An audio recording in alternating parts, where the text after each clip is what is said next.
Gisubhan ang mga road concreting ug waterworks system projects sa mga lungsod sa ikaduhang distrito sa Sugbo niadtong Disyembre 15.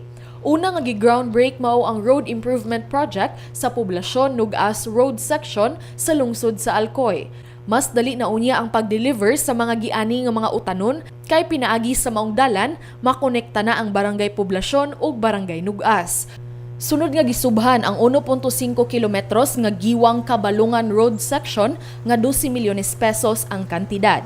Sa lungsod sa Oslob, giinagurahan ang Phase 1 sa Poblasyon Oslob Kanyang Road Section nga nagkantidad og 1.9 milyones pesos o gisundan kini sa groundbreaking sa Phase 2 niini nga nagkantidad og 55 milyones pesos. Sunod nga gisubhan ang konkretong dalan sa Poblasyon Kanyang Road Section sa lungsod sa Sambuan nga nagkantidad og 19.7 milyones pesos o gisundan kini sa groundbreaking sa pagpasimento sa Bulangsuran Kanyang Road Section nga nagkantidad og 67.3 milyones pesos. Matod ni Bukal Edsel Galios nga mas daghan pa nga mga kadalanan sa probinsya ang ipasimento sa tuig 2021 kaysa 15 bilyones pesos nga annual budget sa probinsya. 8 bilyones pesos niini ang gigahin alang sa mga road improvement nga proyekto. Sa iyang bahin si Sambuan Vice Mayor Emerito Calderon mapasalamaton sa gobernador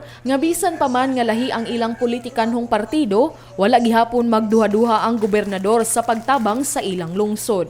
It is but appropriate that we, the people of Sambuan, express our deep sense of gratitude for even up to now. As we make our way to economic recovery, our governor stands behind us, besides us, and in front of us. Gawas sa mga kadalanan, level 3 nga mga waterworks system ang gi-groundbreak sa barangay Mainit, lungsod sa Oslob. Samtang usa ka production well sa barangay Bunlan, lungsod sa Santander ang gipatukod og 5 ka barangay ang makabenepisyo niini. Level 3 na gyud water system sa Matag Panimalay.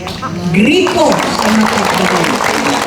Kay alam ka na ko, ang tubig, usa ka na ka pribilehiyo nga angay gyud ninyo matagamtam. Gawas sa maong mga proyekto, 32 milyones pesos nga kantidad sa financial assistance ang nadawat sa mga lungsod sa ikaduhang distrito, gikan sa kagamhanan sa lalawigan sa Sugbo. Ang lungsod sa Alcoy ug Oslob nakadawat og tig 6 milyones pesos.